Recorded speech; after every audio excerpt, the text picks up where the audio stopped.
Orient bell tiles studio से आप देख रहे हैं एबीपी न्यूज। नमस्कार, बहुत स्वागत है आप सभी का। आप देख रहे हैं एबीपी न्यूज, आपके साथ मैं हूं अपर्णा मौजम। बात करेंगे ऑपरेशन सिंदूर की, जिससे जुड़ी हर खबर एबीपी न्यूज आप तक लगातार पहुंचा रहा है। सबसे पहले सबसे सटीक जानकारी और सबसे विश्वसनीय तरीके के साथ इस वक्त हम आपको एक बहुत बड़ी खबर बताने जा रहे हैं। ऑपरेशन सिंदूर पर एबीपी न्यूज एक्सक्लूसिव खबर यह है कि ऑपरेशन में ब्रह्मोस मिसाइल का इस्तेमाल हुआ। सूत्र बता रहे हैं कि पाकिस्तान में आतंक के गढ़ को तबाह करने के लिए मिलिट्री ऑपरेशन में जिन हथियारों का इस्तेमाल किया गया, उनमें से एक हथियार था ब्रह्मोस मिसाइल। बुधवार को भारत के विदेश सचिव और सेना ने जो साझा प्रेस कॉन्फ्रेंस की थी, उसमें कहा गया था कि प्रेसियन वेपन का इस्तेमाल किया गया था। माना जा रहा है कि ये प्रेसियन वेपन ब्रह्मोस ही था। भारतीय वायुसेना के सुखोई फाइटर जेट्स को हाल ही में ब्रह्मोस मिसाइल से लैस किया गया था। साथ ही थल सेना भी जमीन से जमीन पर मार करने वाली ब्रह्मोस मिसाइल का इस्तेमाल करती है। ये एक्सक्लूसिव जानकारी आपको हम दे रहे हैं एबीपी न्यूज पर। हमारे वरिष्ठ सहयोगी नीरज राजपूत न्यूज रूम से हमारे साथ जुड़ रहे हैं। नीरज, ये बेहद महत्वपूर्ण जानकारी सामने आ रही है।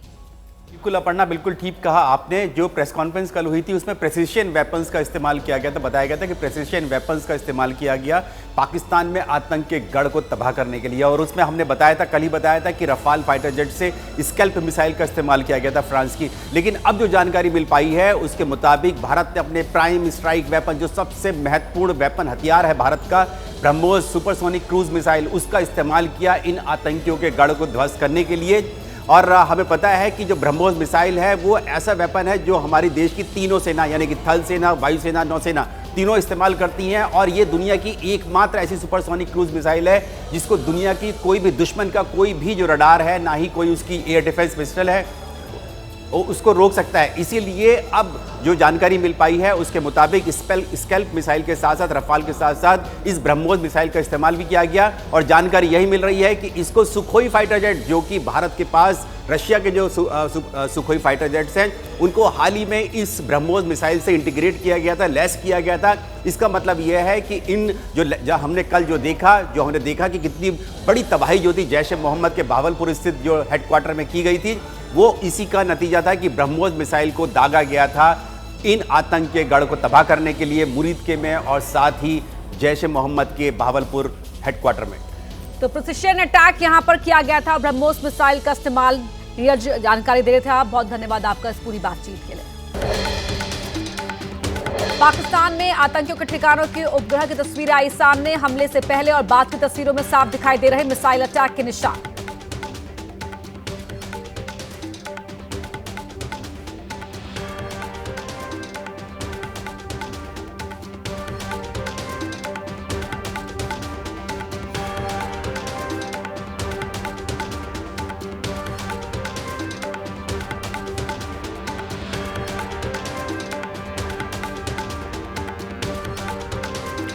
तो पहलगाम हमले के जवाब में भारत का ऑपरेशन सिंदूर। पाकिस्तान ने कहा, भारतीय हमले में 37 की मौत। भारत ने पाकिस्तान के 9 आतंकी ठिकानों को बनाया था निशाना। सूत्र बता रहे हैं, ब्रह्मोस मिसाइल का इस्तेमाल किया गया था। जिस तरह से भारतीय शौर्यवीरों ने, भारतीय सेना के जाबाजों ने पाकिस्तान में आतंक के 9 ठिकानों को ध्वस्त किया। इस ऑपरेशन सिंदूर में हथियारों से जुड़ी ये एक्सक्लूसिव खबर हमने आपको बताई कि इस ऑपरेशन में ब्रह्मोस मिसाइल का इस्तेमाल हुआ। प्रिसिशन अटैक किया गया था और इस अटैक को अंजाम देने के लिए ब्रह्मोस मिसाइल का इस्तेमाल किया गया था। बड़ी खबर, ऑपरेशन सिंदूर से जुड़ी हुई ब्रह्मोस मिसाइल का इस्तेमाल किया गया और ऑपरेशन सिंदूर के हथियारों से जुड़ी हुई एक्सक्लूसिव खबर हम आपको बता रहे हैं। किस तरह से इस हमले को, इस ऑपरेशन को अंजाम देने के लिए जो पहलगाम में आतंकी हमला हुआ था, उसका बदला ऑपरेशन सिंदूर को अंजाम देकर किया गया। आतंकी ठिकानों को तबाह कर दिया गया, पूरी तरह से यहां उनका विनाश किया गया ऑपरेशन सिंदूर में। और ऑपरेशन सिंदूर को जिस तरह से अंजाम दिया गया, उसे प्रिसिशन अटैक कहा जा रहा है, यानी कि एकदम सटीक अटैक। और इन आतंकी ठिकानों को तबाह करने के लिए राफेल का इस्तेमाल हुआ, ब्रह्मोस मिसाइल का इस्तेमाल किया गया था। तो ये बड़ी खबर, आतंक के आकाओं के इन शेल्टर्स को बर्बाद कर दिया गया। वो जगह जहां पर आतंकियों को ट्रेन किया जाता था, और बहावलपुर हो या फिर मुहित के हो, ये 9 ठिकाने बर्बाद किए गए। और एक और बड़ी खबर का रुख करें, पाकिस्तानी सेना पर बीएलए ने बड़ा हमला किया है। बलूचिस्तान के बोलन दर्रा में आईडी ब्लास्ट किया गया। हमले में पाकिस्तानी सेना के 12 जवानों की मौत की खबर है। बड़ी खबर आपको बता रहे हैं, ये हमला बीएलए की ओर से किया गया। इस हमले में पाकिस्तानी सेना के 12 जवानों की मौत हुई है। बलूचिस्तान के बोलन दर्रा में यहां पर आईईडी ब्लास्ट किया गया बलोच लड़ाकों की ओर से। बलोच लिबरेशन आर्मी का ये बड़ा हमला, पाकिस्तानी सेना के 12 जवानों की मौत की खबर है इस हमले में। तो बड़ी खबर आपको बता रहे हैं, पाकिस्तानी सेना पर बीएलए का यह बड़ा हमला, और इस हमले में 12 जवान जो पाकिस्तानी आर्मी के थे उनकी मौत की जानकारी मिल रही है। बलोच लिबरेशन आर्मी ने इस हमले की जिम्मेदारी ली है। लगातार जो बलोच लिबरेशन आर्मी है वो अपनी स्वतंत्रता के लिए यहां लड़ रही है, संघर्ष कर रही है, और अब बीएलए ने यह बड़ा हमला पाकिस्तानी सेना पर जो हुआ है उसकी जिम्मेदारी ली है। इस हमले में 12 जवानों की मौत हुई है। आईडी ब्लास्ट हुआ है पाकिस्तान के बलोच दर्रा में, जिसमें 12 जवानों की जान गई है। तो बलूच लिबरेशन आर्मी जिसने इस हमले की जिम्मेदारी ली है, देखिए तस्वीरें आपके टीवी स्क्रीन पर, जहां पर यह हमला हुआ, आईडी ब्लास्ट हुआ, और इस आईडी ब्लास्ट में पाकिस्तानी सेना के 12 जवानों की मौत हो गई। ये देखिए, ये तस्वीर आप देख रहे हैं, और इस हमले की जिम्मेदारी ली है बीएलए ने, बलूच लिबरेशन आर्मी ने। ये बलोन दर्रा है जहां पर आईडी ब्लास्ट हुआ है, और यहां पर पाकिस्तानी आर्मी के जवानों की इस ब्लास्ट में जान जाने की खबर है। ये बोलन दर्रा है जहां पर आईडी ब्लास्ट हुआ है। शिवांक मिश्रा हमारे सहयोगी हमारे साथ लाइव जुड़ रहे हैं इसी खबर पर। जी शिवांक, बताएं। जी बिल्कुल अपर्णा, देखिए जिस तरह से पाकिस्तान लगातार आतंकियों को अपने देश में पाल रहा है, तो वही आतंकी पाकिस्तान के ऊपर हमला भी करे। देख लीजिए तस्वीर में, आप देखिए कि किस तरह से बीएलए ने, जो कि बलूच लिबरेशन आर्मी नाम का जो पूरा ग्रुप है, उसने पाकिस्तानी सेना को निशाना बनाया है और आईडी ब्लास्ट करके 12 सैनिकों को पाकिस्तान के मौत की घाट उतारा है। तस्वीरों में आप देखिए कि किस तरह से जो मोडस पाकिस्तान समर्थित आतंकी ग्रुप भारत में अप्लाई करते हैं, वही मोडस पाकिस्तान की सेना के ऊपर अप्लाई हो रहा है, जहां पर बोलन दर्रा में बलूच लिबरेशन आर्मी ने पाकिस्तानी सेना के ऊपर बहुत बड़ा हमला किया है और 12 जवानों को उनके मौत के घाट उतार दिया है। तो ये देखिए, ये पाकिस्तान के लिए एक तरह का सबक भी है कि जिस तरह से पाकिस्तान अपने वहाँ आतंकियों को पनाह दे रहा है, पनाहगाह बना हुआ है उनका, तो वो उसके लिए यही सबक है कि अगर आप पाकिस्तानी को, अगर आप आतंकियों को अपने वहाँ पनाह देंगे तो कुछ इसी प्रकार का हश्र आपका होगा। जिस तरह से उनकी सेना की आप देख लीजिए तस्वीर की, किस तरह से उनकी सेना को आईडी ब्लास्ट करके पूरी गाड़ी को ध्वस्त कर दिया गया, और उसके अलावा 12 लोगों की अब तक मौत की जानकारी आ रही है, और उसके अलावा 30 से ज़्यादा ऐसे सैनिक हैं जो अभी भी घायल हैं और अस्पताल में भर्ती हैं। तो ये खबर अभी आ रही है बलूचिस्तान के बोलन दर्रा प्रांत से।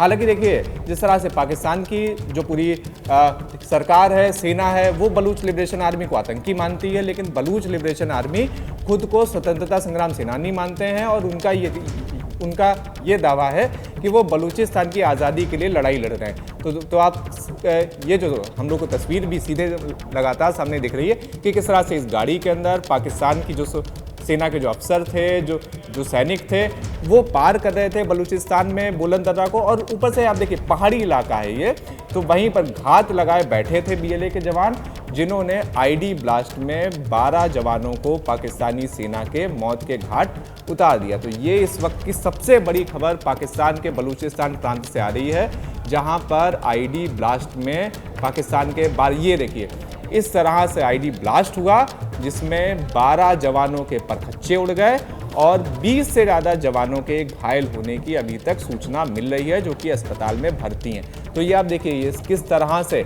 जो पाकिस्तान के लिए बहुत बड़ा सबब है कि जिस तरह से वो भारत विरोधी आतंकियों को अपने देश के अंदर पनाह दे रहा है, तो उसके साथ, उसकी सेना के साथ क्या हो रहा है? ये वही पाकिस्तानी सेना है जो भारत विरोधी आतंकियों को ट्रेनिंग देती है, उनको एक पूरा मोडस सप्लाई करती है, उनको आर्म्स देती है, एमुनेशन देती है, आईडी देती है, बम देती है। उसी पाकिस्तानी सेना के ऊपर इस तरह से बलूच लिबरेशन आर्मी ने इतना बड़ा हमला किया है कि 12 जवानों की, 1 दर्जन जवानों की पाकिस्तानी सेना के मौत हो चुकी है। और जो जानकारी मिल रही है, इन 12 जवानों में एक मेजर रैंक का ऑफिसर था, 2 कैप्टन रैंक के ऑफिसर थे और उसके अलावा सिपाही थे। और ये सभी लोग अपने बेस कैंप जा रहे थे जिस वक्त हमला हुआ था।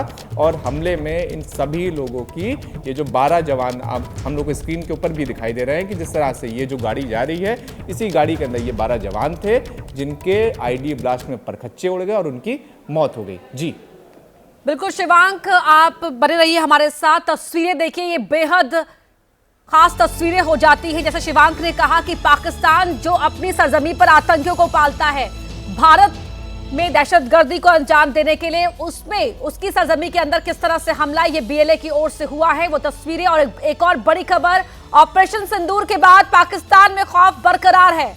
बॉर्डर से लगे जो पाकिस्तानी गांव हैं वहां पर हलचल बढ़ गई है। कई गांव पाकिस्तान ने खाली करा दिए हैं।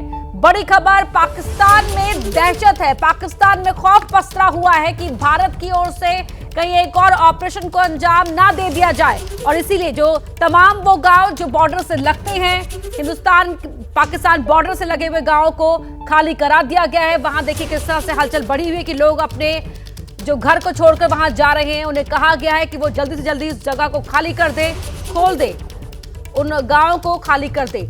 अजय बाजनू हमारे सहयोगी आ रहे हैं कि किस तरह के हलचल वहां पर बढ़ गई है उन तमाम गांवों में जो बॉर्डर से लगते हुए हैं।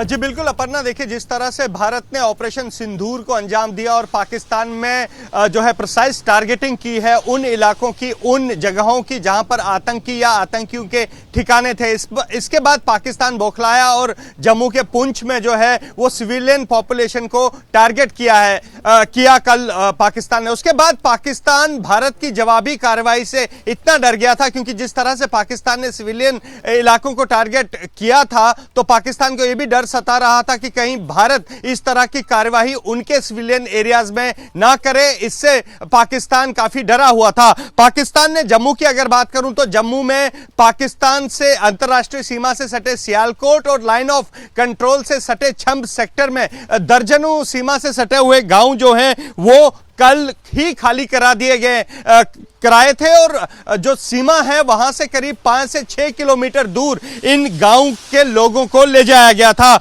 इसके साथ ही सूत्रों ने एबीपी न्यूज को बताया है कि पूरी रात, चाहे वो छंब सेक्टर हो जो कि एलओसी से सटा है या सियालकोट सेक्टर हो जो अंतर्राष्ट्रीय सीमा से सटा है, वहां पूरी रात सेना, सैन्य वाहन, पुलिस वाहनों और दर्जनों एम्बुलेंसेस जो हैं वो तैनात कर दी गई थी। पूरा सेना और पुलिस ने इन इलाकों में कंट्रोल ले रखा था। एम्बुलेंसेस को वहां डिप्लॉय कर दिया गया था ताकि अगर कोई आपातकालीन स्थिति बन सके तो वहां नागरिकों तक मदद पहुंचाई जा सके।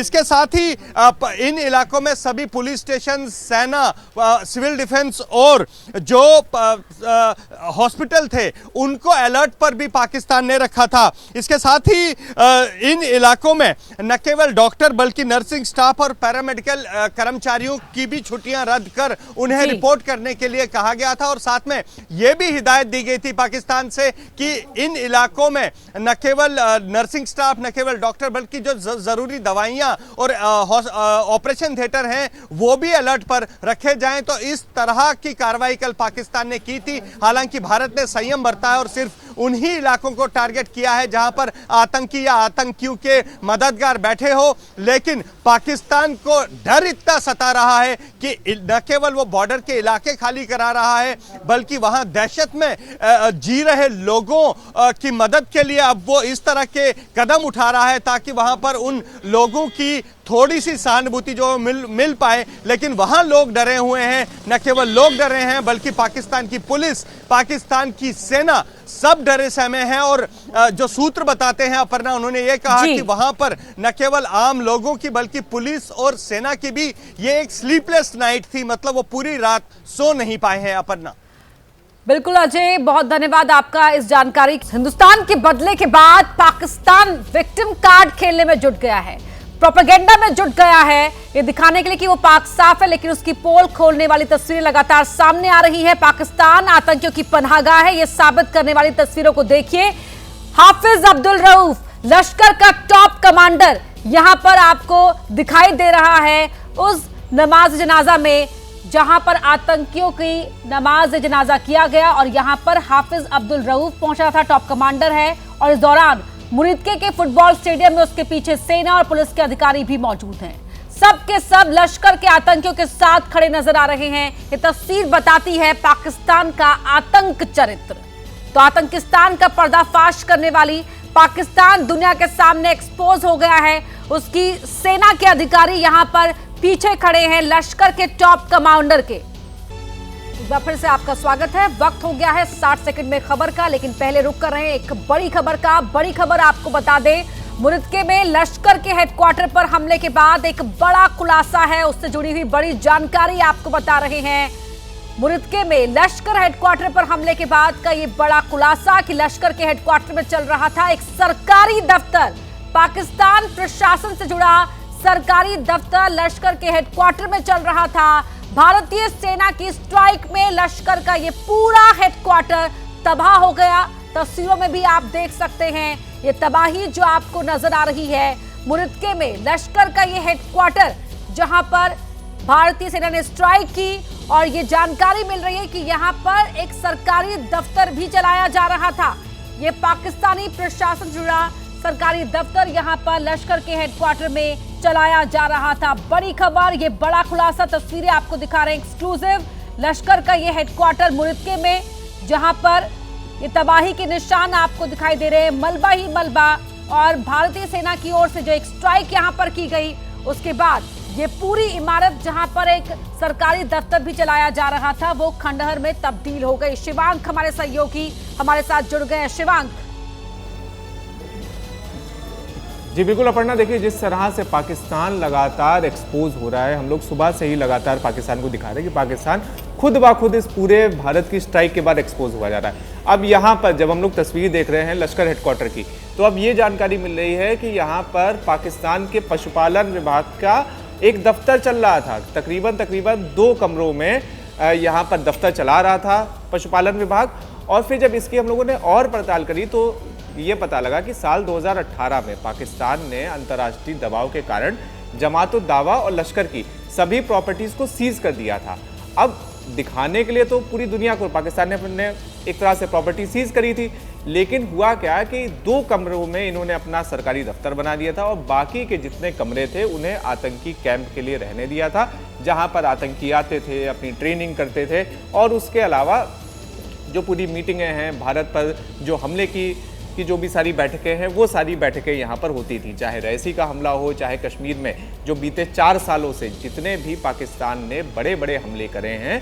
अब ये भी चीज़ सामने आ रही है कि उन हमलों के वक्त पाकिस्तान के जो सरकारी अधिकारी थे वो भी इसी लश्कर के दफ्तर में मौजूद थे, और जब प्लाटिंग सारी चीज़ें हो रही थी तो उनकी देखरेख में ये चीज़ें हो रही थी। तो लगातार पाकिस्तान की जो सरकार है, लगातार जो पाकिस्तान पूरी तरह से एक्सपोज हो रहा है कि किस तरह से ना सिर्फ पाकिस्तान अपने देश में इन आतंकियों को एक पूरा बड़ा सा विशाल सा दफ्तर बनवा रहा था, विशाल सा एक इनका पूरा कमांडिंग सेंटर बनवा रहा था, बल्कि किस तरह से पाकिस्तान ने इन हेडक्वार्टरों के अंदर अपने सरकारी दफ्तर खोल रखे थे। क्योंकि सूत्रों के मुताबिक ये जो दिखाने के लिए तो पूरी दुनिया को ये सारे सरकारी दफ्तर थे, जैसे ये भी दफ्तर है, यहाँ पर भी पूरी दुनिया को तो दिखाने के लिए ये था कि ये पशुपालन विभाग का है दफ्तर, लेकिन सूत्रों के मुताबिक यहाँ पर ISI के अधिकारी बैठते थे, और जो पूरी प्लाटिंग होती थी, और उसके अलावा जो पूरे टेरर कैंप्स थे उनकी पूरी निगरानी करते थे। तो ये जानकारी मिल रही है।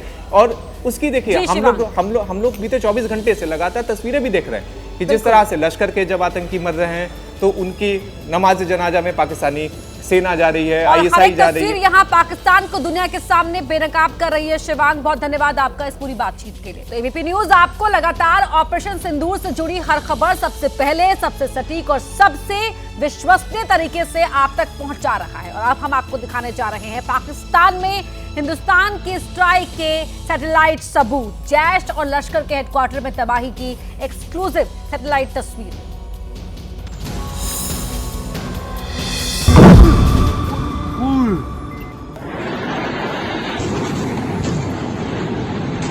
आपकी टीवी स्क्रीन पर ये दो तस्वीरें हैं। पहली ध्वस्त होने से पहले के जैश हेडक्वार्टर की है और दूसरी उस पर बारूदी बारिश के बाद हुई बर्बादी की। ये सैटेलाइट तस्वीरें बताती हैं कि हिंदुस्तान ने किस कदर बेगुनाहों के लहू के हर कतरे का बदला लिया है। तस्वीरों में आप लाल रंग के गोले में देख सकते हैं कि भारत की स्ट्राइक में जैश ए मोहम्मद के हेडक्वार्टर में बना आतंकियों का क्वार्टर पूरी तरह से भारतीय स्ट्राइक में ध्वस्त हो गया है। साथ ही मसूद का मदरसा और कमांड सेंटर जहां मसूद अजहर का पूरा परिवार रहता था, वो भी भारत की स्ट्राइक में पूरी तरह बर्बाद हो चुका है।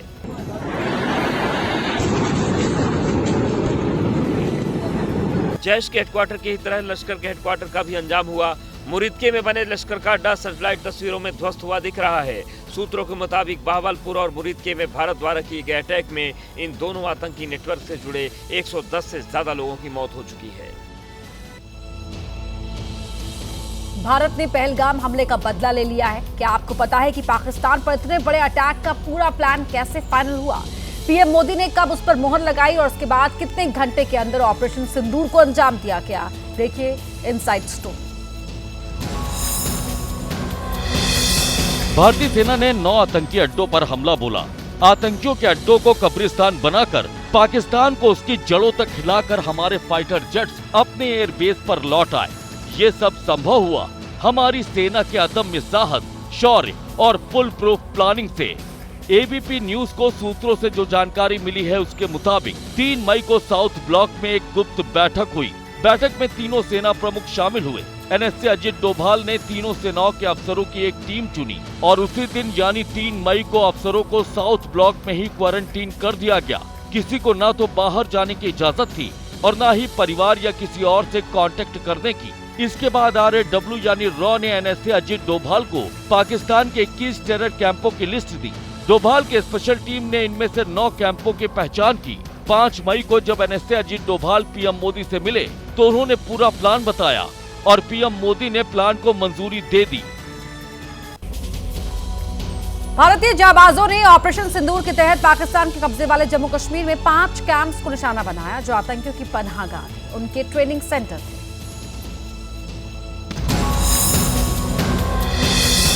ये कोटली इलाके के गुलपुर कैंप की तस्वीर है जिसे हिंद की सेना ने पूरी तरह से बर्बाद कर दिया। यहाँ लश्कर-ए-तैयबा का अड्डा था जो लाइन ऑफ कंट्रोल से 30 किलोमीटर दूर है।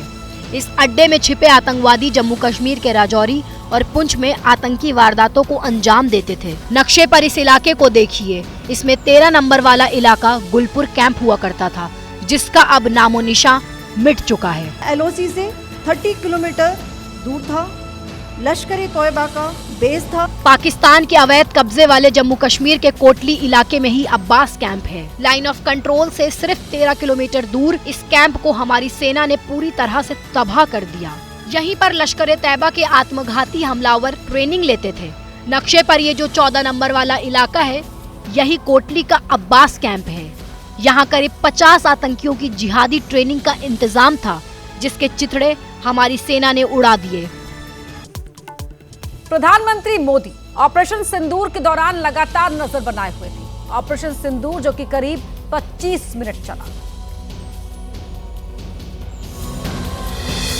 कोटली में रात 1:04 पर ऑपरेशन सिंदूर लॉन्च किया गया। ये लश्कर-ए-तैयबा के सुसाइड बॉम्बर का ट्रेनिंग कैंप था।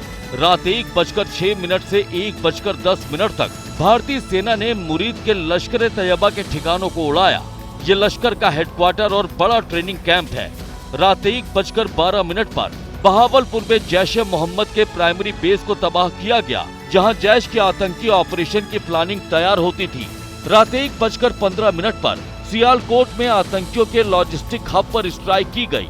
रात 1:17 पर मुजफ्फराबाद में ऑपरेशन किया गया जहां आतंकियों की ट्रेनिंग और हथियार रहते हैं। रात 1:19 पर भीमबर में ऑपरेशन को अंजाम दिया गया।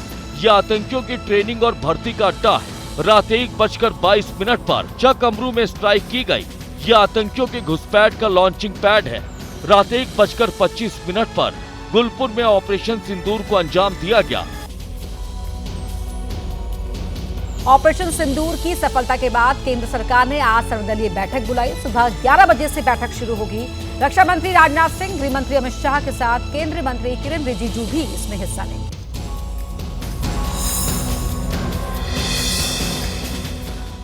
पाकिस्तान में बैठे आतंकियों को ऑपरेशन सिंदूर से सबक सिखाने के बाद आज केंद्र सरकार अहम सर्वदलीय बैठक करने जा रही है। सुबह होने वाली इस बैठक में विपक्षी नेताओं को कई अहम बातों के बारे में सरकार की ओर से जानकारी दी जाएगी। बैठक की अध्यक्षता रक्षा मंत्री राजनाथ सिंह करेंगे। गृह मंत्री अमित शाह बैठक में मौजूद रहेंगे। संसदीय कार्य मंत्री किरेन रिजिजू भी केंद्र सरकार का पक्ष रखेंगे। विपक्षी नेताओं को ऑपरेशन सिंदूर की जानकारी दी जाएगी। राष्ट्रीय सुरक्षा के मामलों को लेकर अहम चर्चा होगी। सुबह 11 बजे से संसद परिसर में बैठक होगी। बुधवार को ही केंद्रीय कैबिनेट की बैठक में पीएम मोदी ने ऑपरेशन सिंदूर की जानकारी साझा की और भारतीय सेना के जवानों की जमकर तारीफ की।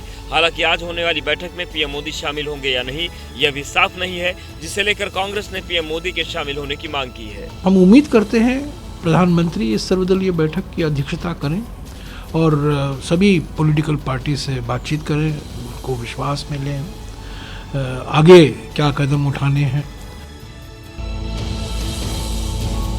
वहीं गृह मंत्री अमित शाह ने पाकिस्तान और नेपाल की सीमाओं से लगे राज्यों के मुख्यमंत्रियों के साथ बैठक की, जिसमें शामिल तमाम मुख्यमंत्रियों ने ऑपरेशन सिंदूर के लिए पीएम मोदी को बधाई दी। बैठक के बाद ममता बनर्जी ने कहा कि आतंकवाद के मुद्दे पर कोई मतभेद नहीं। पाकिस्तान से जारी तनाव के मद्देनजर गृह मंत्री अमित शाह की अध्यक्षता में अहम बैठक हुई। इस बैठक में पाकिस्तान और नेपाल की सीमा से सटे राज्यों के मुख्यमंत्रियों और उपराज्यपालों ने हिस्सा लिया, जहां पर तमाम राज्यों के मुख्यमंत्रियों और उपराज्यपालों ने आतंकियों के खिलाफ चलाए गए ऑपरेशन सिंदूर की कामयाबी पर प्रधानमंत्री नरेंद्र मोदी को बधाई दी। इस बैठक में शाह ने साफ किया कि पहलगाम में हुई आतंकी वारदात को किसी भी हाल में बर्दाश्त नहीं किया जा सकता है। उन्होंने कहा कि पहलगाम आतंकवादी हमले को नजरअंदाज किए बिना उचित जवाब दिया गया, जिससे दुनिया को एक कड़ा संदेश गया।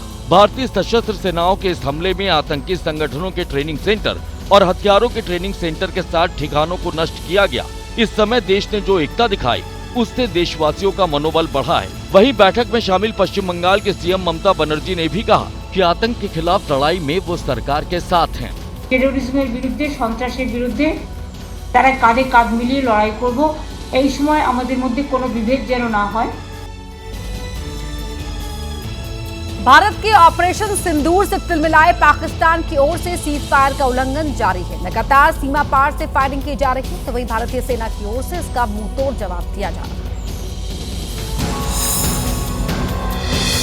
भारत के ऑपरेशन सिंदूर से पाकिस्तानी सेना बदहवास हो गई, जो लगातार बॉर्डर पार से भारत के रिहायशी इलाकों को निशाना बना रही है। पाकिस्तान के नापाक फायरिंग में पुंछ में तैनात भारतीय जवान दिनेश कुमार शहीद हो गए। वो हरियाणा के पलवल के रहने वाले थे। उनकी शहादत पर हरियाणा के सीएम नायब सिंह सैनी समेत कई नेताओं ने दुख जताया है। पाकिस्तानी सेना की नापाक फायरिंग जम्मू कश्मीर के पुंछ में लगातार जारी है, जहां पर अब तक पाकिस्तान की ओर से की गई शेलिंग में 13 लोगों की मौत हुई है। तनाव के हालात को देखते हुए जम्मू, सांबा, कठुआ, राजौरी और पुंछ जिले में सभी स्कूल और कॉलेज को बंद रखने का फरमान जारी हुआ है। अखनूर सेक्टर में भी पाकिस्तानी सेना आम लोगों को निशाना बना रही है, जिसे देखते हुए सीमा से सटे इलाकों को खाली करा लिया गया है। हालांकि प्रशासन की चेतावनी के बावजूद भी कुछ युवक यहां से जाने के बजाय पाकिस्तान को मुंहतोड़ जवाब देने की बात कर रहे हैं। पंजाब के फिरोजपुर में भी पाकिस्तानी सेना आम लोगों को निशाना बना रही है, जिसकी वजह से यहां पर लोग घरों को खाली कर सुरक्षित जगहों की ओर जा रहे हैं। वहीं भारतीय सेना यहां भी पाकिस्तानी सेना को मुंहतोड़ जवाब दे रही है। पाकिस्तान के किसी भी नापाक हमले से आम लोगों को बचाने के लिए देश के कई हिस्सों में ब्लैकआउट मॉक ड्रिल हुई। बॉर्डर के पास वाले इलाके इस दौरान खासतौर से अलर्ट मोड पर दिखाई दिए। ये उन जिलों की तस्वीर है जो भारत पाकिस्तान सीमा के काफी करीब है। ऐसे में इन जिलों में हमले का खतरा भी ज्यादा है, जिसे देखते हुए बीती रात पंजाब के अमृतसर और राजस्थान के उदयपुर और जैसलमेर में ब्लैकआउट मॉक ड्रिल की गई। ये तीनों जिले भारत की सामरिक रणनीति के लिए बेहद अहम माने जाते हैं। ऐसे में यहाँ पर पाकिस्तान के नापाक हमले से बचने के लिए सायरन बजते ही इलाके अंधेरे में डूब गए। अमृतसर का स्वर्ण मंदिर हो या फिर जैसलमेर का किला, सायरन की आवाज सुनते ही यहाँ पर अंधेरा कर दिया गया ताकि दुश्मन के किसी भी हमले से बचा जा सके। युद्ध के दौरान अक्सर दुश्मन देश के ऑयल रिफाइनरी को निशाना बनाते हैं क्योंकि इससे बड़े पैमाने पर तबाही मच सकती है। ऐसे में यूपी के मथुरा की रिफाइनरी में भी मॉक ड्रिल और ब्लैकआउट की एक्सरसाइज की गई। कर्मचारियों को ऐसे किसी भी हमले से बचने की ट्रेनिंग दी गई। साथ ही इमरजेंसी के दौरान किसी भी खतरे से निपटने की जानकारी भी मुहैया कराई गई। ऑयल रिफाइनरी के कर्मचारी पुलिस और प्रशासन की टीम से बचाव की बारीकी समझते दिखाई दिए। भारत और पाकिस्तान के बढ़ते तनाव के बीच यूपी के कई जिलों में ब्लैकआउट मॉक ड्रिल हुई। सायरन की आवाज सुनाई देते ही शहरों में अंधेरा छा गया। लोगों ने घर की लाइट बंद कर वॉर से बचने वाले एक्सरसाइज में हिस्सा लिया। पाकिस्तान पर ऑपरेशन सिंदूर के जरिए करारा वार करने के साथ ही यूपी के कई जिलों में ब्लैकआउट मॉक ड्रिल की गई। इस दौरान सायरन बजने के साथ ही शहर अंधेरे में डूब गए। लोगों ने घरों की बिजली बंद कर दी और लड़ाई के वक्त खुद के बचाव के लिए की गई एक्सरसाइज में हिस्सा लिया। आजमगढ़, लखनऊ, शामली और बरेली में सायरन बजने के साथ ही इलाकों की बिजली बंद कर दी गई और इस दौरान तमाम वो एहतियात बरते गए जो युद्ध के दौरान बरते जाते हैं। कानपुर और एटा में भी ब्लैकआउट मॉक ड्रिल की गई। तय वक्त पर खतरे का सायरन बजा और फिर पूरा इलाका ही अंधेरे में डूबा दिखाई दिया। लोगों ने सायरन की आवाज सुनते ही घरों की बिजली बंद कर दी। वहीं पुलिस सड़कों पर गश्त करती दिखी। आप देख सकते हैं कि सायरन बजाया जा रहा है और धीरे धीरे आप देखिए जो लाइटें हैं वो बंद कर दी गई हैं। जो भी हम लोगों को एडवाइस दिए जा रहे हैं वो आगे की हम लोग सुविधा के लिए ही दिए जा रहे हैं। हर एक पब्लिक से यही चाहेंगे कि मतलब इस चीज़ का पूरा समर्थन करें। ब्लैकआउट का पूरा ही समर्थन है